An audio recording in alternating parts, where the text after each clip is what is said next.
អូខេបាទអរុនសួស្តីបងប្អូនទាំងអស់គ្នាប្រិយមិត្តអ្នកស្ដាប់នៅក្នុង Channel ស្ដាប់ឬក៏ Channel Listen ទាំងអស់គ្នាអញ្ចឹងថ្ងៃនេះយើងវិលមកជួបគ្នានៅវីដេអូថ្មីជាមួយនឹង Channel ថ្មីដូចគ្នាហើយខ្ញុំអឺ create Channel នេះឡើងគឺគោលបំណងមានជាចំណេះដឹងបណ្ណាផ្ទាល់ខ្លួនខ្លះៗក្នុងការចែកម្លែកដើម្បីជួយកែប្រែអឺការគិតឬផ្នត់គំនិតរបស់យើងទាំងអស់គ្នាហ្នឹងឲ្យមានភាពល្អប្រសើរទាំងអស់គ្នាពីមួយថ្ងៃទៅមួយថ្ងៃណាអញ្ចឹងបើសិនជាបងប្អូនពេញចិត្តនៅវីដេអូរបស់ខ្ញុំក្នុងការចែករំលែកបងប្អូនអាចធ្វើការចុច Subscribe នៅ Channel ដែលខ្ញុំទើបតែបង្កើតនេះបានជាការគាំទ្រមួយហើយក៏ដូចជាការជួយsupport ខ្ញុំផងដែរក្នុងការផ្ដល់ជាមតិយោបល់ផ្សេងៗហើយបើសិនជាបងប្អូនមានចម្ងល់បងប្អូនអាច comment នៅខាងក្រោមវីដេអូបានខ្ញុំគិតថាបងប្អូនទាំងអស់គ្នាសុទ្ធតែរវល់ហើយអញ្ចឹងបើយើងអាចមានពេលស្ដាប់ខ្លះក៏បានដែរអញ្ចឹងថ្ងៃនេះខ្ញុំមកបង្ហាញអំពីការចាប់ផ្ដើមក្នុងការរៀនធ្វើឬក៏រៀនកសាងប្រាក់ចំណូលជាមួយនឹង YouTube ថាតើសម្រាប់បងប្អូនថ្មីត្រូវធ្វើអ្វីខ្លះនិងគួរត្រៀមអ្វីខ្លះៗពីជំហានមួយអញ្ចឹងខ្ញុំសង្ឃឹមថាបងប្អូននឹងព្យាយាមនិងអត់ធ្មត់ក្នុងការស្ដាប់ហើយខ្ញុំអត់បានបង្ហាញជាលក្ខណៈការបង្ហាញទេព្រោះខ្ញុំអាចផ្ដល់ជាគន្លឹះក៏ដូចជាគំនិតនៅក្នុងការរៀបចំឬក៏ការធ្វើហ្នឹងឲ្យមានប្រសិទ្ធភាពសម្រាប់បងប្អូនថ្មីហើយបើសិនជាបងប្អូនអ្នកដែលគាត់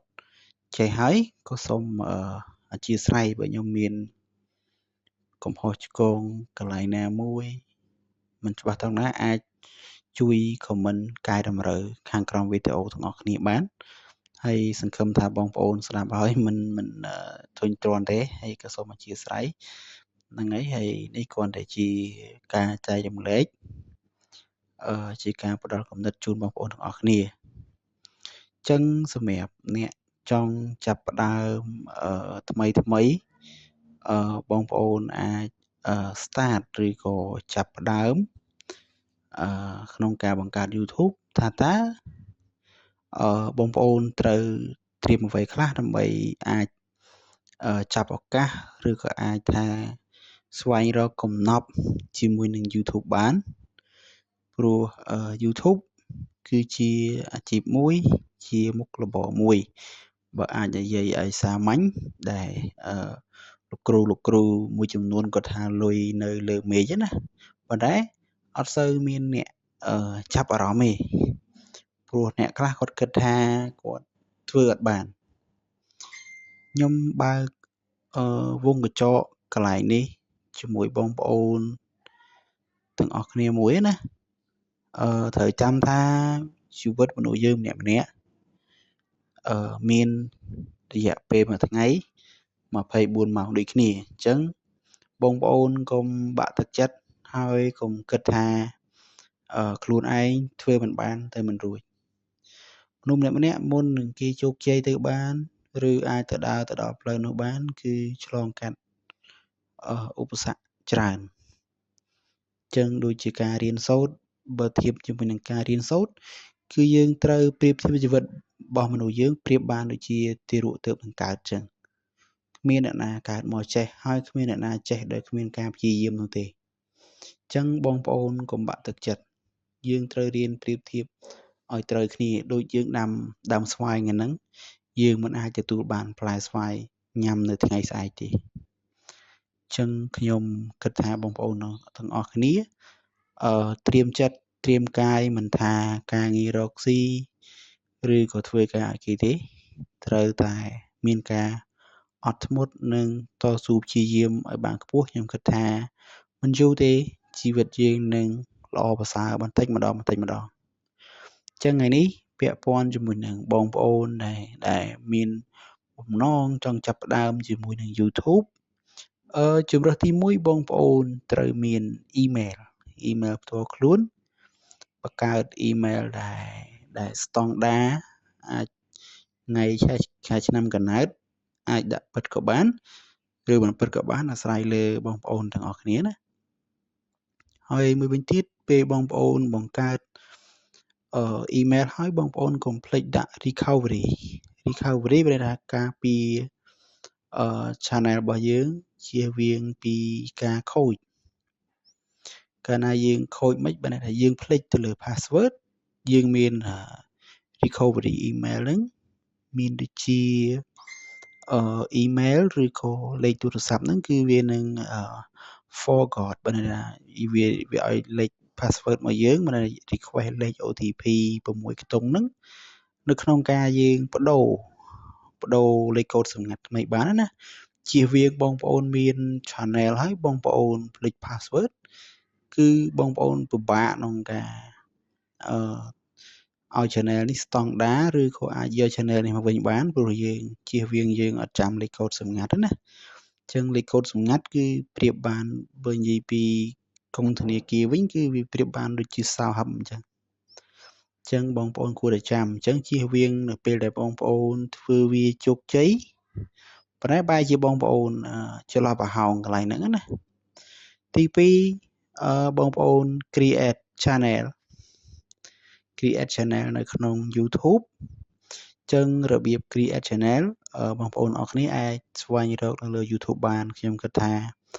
មិនខ្វះទេគឺមានច្រើនក៏ក្នុងវីដេអូរបស់ខ្ញុំគ្រាន់តែបង្ហាញអំពីគំនិតឬក៏ការត្រៀមខ្លួននៅក្នុងការរៀបចំអញ្ចឹងបងប្អូនបង្កើត channel មកបងប្អូន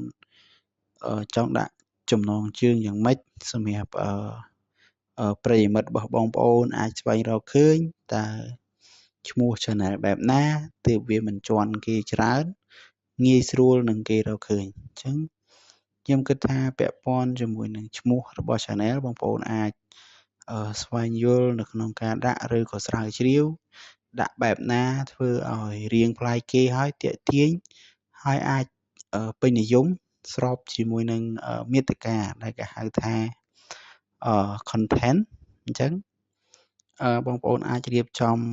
យ៉ាងណាឲ្យទាក់ទាញស្រាវជ្រាវមែនទែនយើងអាចបង្កើតលេងឬក៏ធ្វើឲ្យតែបានរួចពីដៃនោះខ្ញុំគិតថាលទ្ធផលគឺវាទទួលបានបែបនឹងដូចគ្នាអញ្ចឹង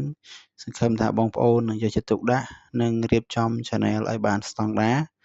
ដើម្បីបងប្អូនផុសឬបង្ហាញវីដេអូរបស់បងប្អូននោះមានអ្នកចាប់អារម្មណ៍ក្នុងការមើលក៏ដូចជា viewer របស់បងប្អូនមាននៅក្រៅប្រទេសច្រើននិងក៏ជាឱកាសល្អសម្រាប់បងប្អូនទាំងអស់គ្នាដែរអញ្ចឹងបើសិនជាបងប្អូនមានចម្ងល់អ្វីបន្ថែមអាចទម្លាក់ជា comment នៅក្នុងវីដេអូខាងក្រោមខ្ញុំនឹងព្យាយាមផ្ដល់ជាគន្លឹះនិងគំនិតសម្រាប់បងប្អូនទំនេរអាចស្ដាប់បានដើម្បីបង្កើនចំណេះដឹងក៏ដូចជាជំនាញបងប្អូនទាំងអស់គ្នាបន្ថែមទៀតអញ្ចឹងបើសិនជាបងប្អូនពេញចិត្តในការបង្ហាញក៏ដូចជាផ្ដល់នៅគន្លឹះគំនិតរបស់ខ្ញុំសូមបងប្អូនជួយ comment លើខាងក្រោមនិងជួយ subscribe នៅ channel របស់ខ្ញុំម្នាក់មួយទាំងអស់គ្នាផងបាទអញ្ចឹងវីដេអូមួយនេះខ្ញុំមានប៉ុណ្ណេះចាំជួបគ្នានៅវីដេអូបន្ទាប់ទៀតបាទអញ្ចឹងអរគុណច្រើនបងប្អូនទាំងអស់គ្នាសម្រាប់ពេលចំណាយពេលវេលាដ៏មានតម្លៃក្នុងការស្ដាប់ក៏អរគុណសម្រាប់ការជួយ subscribe ទៅលើ channel របស់ខ្ញុំទាំងអស់គ្នាជូនពរបងប្អូនទាំងអស់គ្នាសុខសប្បាយនិងទទួលបាននូវសុខសុវត្ថិភាពជួបគ្នានៅវីដេអូថ្មីទៀតបាទសូមអរគុណច្រើន